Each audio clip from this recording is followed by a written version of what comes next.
Bonjour, c'est Philippe de l'Atelier Entreprise, bienvenue dans cette nouvelle vidéo. On va parler aujourd'hui de négociation et d'idées reçues. Chaque négociateur possède sa propre technique ou ses propres techniques de vente ou ses habitudes dans son approche commerciale. Certains comportements sont favorables et puis d'autres ne le sont pas.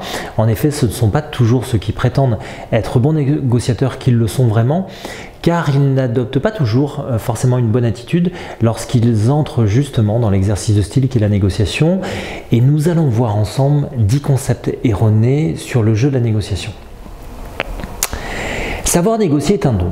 Alors, contrairement aux idées reçues, la négociation n'est surtout pas un don ni une simple intuition. En revanche, il existe des techniques de vente qui s'apprennent tout simplement, et même en étant un négociateur avec de l'expérience ou en n'ayant que quelques connaissances, vous pouvez vous aussi parfaire à cet exercice quasi inéluctable si vous êtes entrepreneur ou si vous recherchez de nouveaux clients. Pour preuve, environ 200 000 personnes ont pris le temps de se former pour devenir justement des négociateurs chevronnés.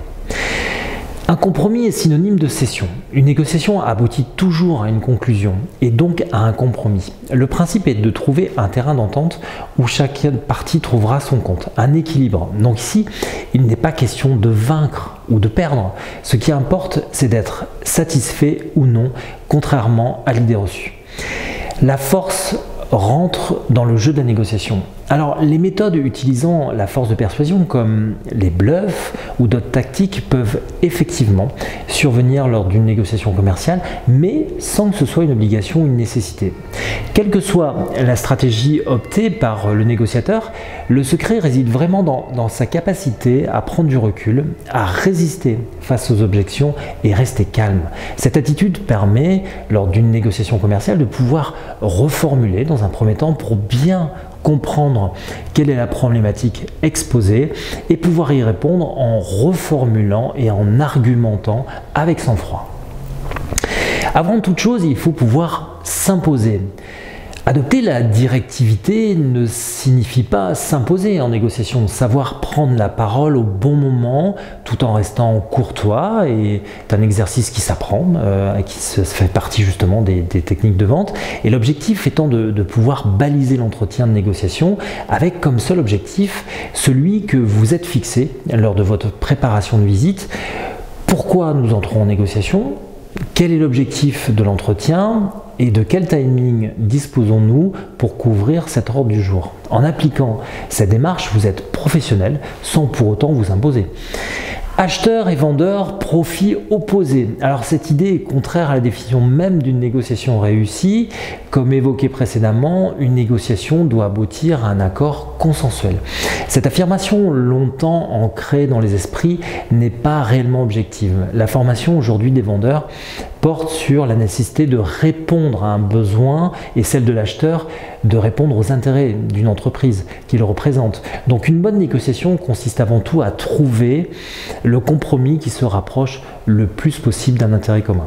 Une négociation efficace consiste à manipuler l'autre. Au contraire, la manipulation n'est pas viable dans le temps.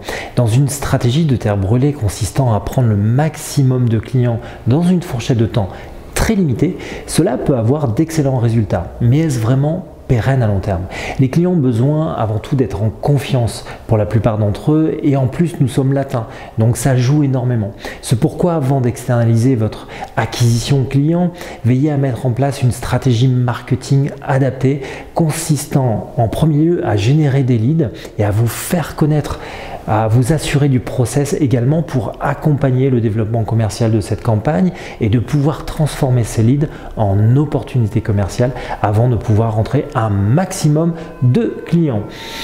Aucune tension au cours du débat. Alors certes, une discussion cordiale et courtoise se doit d'être maintenue au cours d'une négociation. Pourtant, face à des situations de stress, les tensions peuvent toujours survenir comme des imprévus.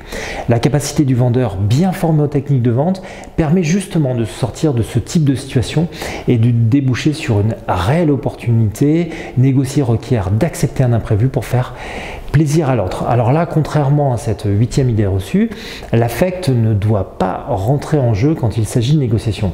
Vous pouvez faire preuve d'empathie. Cela consiste à vous mettre à la place de l'autre pour le comprendre. et non pas de céder à toutes les demandes ou même sollicitations de la part de votre acheteur. N'oubliez pas qu'une négociation repose sur un deal win-win. Vous pouvez donc dire non sans pour autant perdre une affaire. Vous pouvez aussi travailler sur la démarche de l'anti-vente. Négociation avec comédie et chantage. Alors là, le principal but de la négociation est avant tout de tisser de la confiance dans la relation, ce qui ne pourra aboutir avec le chantage. Chaque participant jouant un rôle dans une négociation, même une négociation intégrant des observateurs, des rapporteurs, des porte-paroles, si chacun s'en tient à sa mission, la comédie ne peut pas prendre place. La démarche est structurée, ne peut donner libre cours à toute simulation ou interprétation. Les meilleurs négociateurs sont ceux qui changent d'idée à chaque situation. S'adapter en négociation ne veut pas dire qu'il faille retourner sa veste ou tenter de changer ce cap. Votre idée de départ n'est pas conforme peut-être aux attentes de votre interlocuteur ou vous sentez que vous n'avez pas assez bien préparé votre dossier pour mener la négociation à son terme. Prenez du recul, faites preuve d'humilité et adaptez-vous aux circonstances, mais sans vous discréditer. Vous aussi, vous avez été confronté à des difficultés lors de vos négociations. N'hésitez pas à réagir en laissant un commentaire. Nous vous offrons une formation gratuite pour vous aider à progresser ou vous rappeler quelques conseils d'usage si vous êtes déjà un commercial ou un excellent entrepreneur qui réalise d'excellents résultats sur l'acquisition de nouveaux clients. Et donc le lien est cliquable juste en dessous de cette vidéo. Je vous retrouve très bientôt pour un autre sujet autour du développement commercial. Merci, à bientôt.